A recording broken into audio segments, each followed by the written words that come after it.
नमस्कार, मैं हूँ डॉक्टर प्रीतेश गौतम भोपाल से और मैं आज आपको बताऊँगा कुछ पैरानॉर्मल एक्टिविटीज़ के बारे में। आपने देखा होगा कि कुछ व्यक्ति होते हैं जिनके बॉडी में कुछ एब्नॉर्मल मूवमेंट्स होने लगते हैं, या तो किसी रिलीजियस एक्टिविटी में इन्वॉल्व हों, या फिर वो ऐसा लगता है कि व्यक्ति को झटके आ रहे हैं मिर्गी के, या फिर उसके अंदर कुछ माता या फिर कुछ प्रेत बाधा या फिर कोई जिन जिन्नात, इस तरह के उसमें कुछ एक्टिविटीज़ होती हैं जिसके लिए लेके सोसाइटी में बहुत मिथ है कि व्यक्ति के शरीर में किसी और आत्मा का वास हो गया या कोई और उसके शरीर को पजेस कर लिया, जिसको पजेशन बोलते हैं।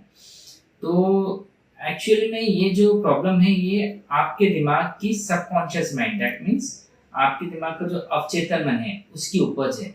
अवचेतन मन में जो कॉन्फ्लिक्ट्स होते हैं या फिर जो आप बोले इसको गठाने होती हैं, जो गठाने व्यक्ति किसी और के सामने खोल नहीं पाता है, किसी और के सामने बोल नहीं पाता है, वो गठाने कभी कभी इस तरह से रूप लेती हैं कि व्यक्ति की पर्सनालिटी सडन चेंज हो जाती है और थोड़ी देर बाद उससे पूछें तो उसको वो याद भी नहीं रहता वो एपिसोड कि उसके साथ क्या हुआ था। तो आप बोलेंगे क्या सर वो जानबूझ के ऐसा करता है, बट वो जानबूझ के भी ऐसा चीज़ें नहीं हो रही होती हैं। उसका सबकॉन्शियस माइंड की एक्टिविटी इतनी ज़्यादा बड़ी होती है कि वो इस तरह की एक्टिविटीज़ करता है जो लोगों को ऐसे दिखती हैं कि कुछ ऊपरी बाधा है या फिर कुछ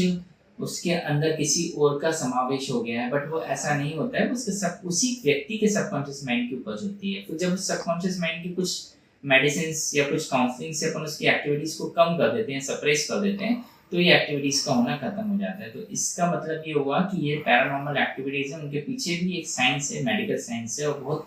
बहुत ही ज़्यादा यानी ऑथेंटिकेटेड साइंस है जिसके बारे में बहुत रिसर्च हो चुकी है। तो इस चीज़ को मेरे को लगता है कि पब्लिक के लिए आपको इस चीज़ के बारे में अवेयरनेस फैलानी चाहिए कि इस तरह की एक्टिविटीज़ होती नहीं है। धन्यवाद।